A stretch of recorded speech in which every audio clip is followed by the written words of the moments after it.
దేవుని పరిశుద్ధ నామములో అందరికీ వందనములు.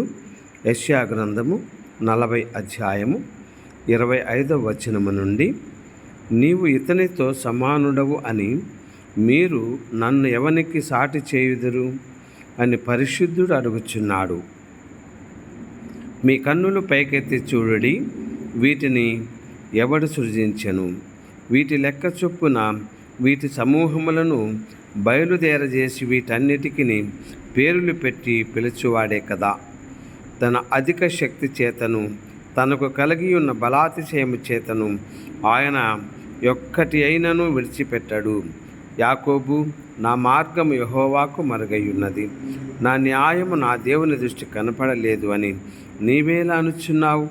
ఇశ్రాయేలు, నీవేళ ఈలాగు చెప్పుచున్నావు? నీకు తెలియదా? నీవు వినలేదా? భూదిగంతములను సృజించిన యెహోవా నిత్యుడగు దేవుడు.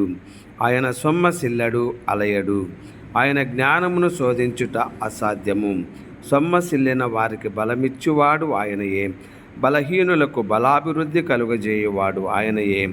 బాలురు సొమ్మసిల్లుదురు, అలయుదురు, యవ్వనస్తులు తప్పక తొట్రిల్లుదురు.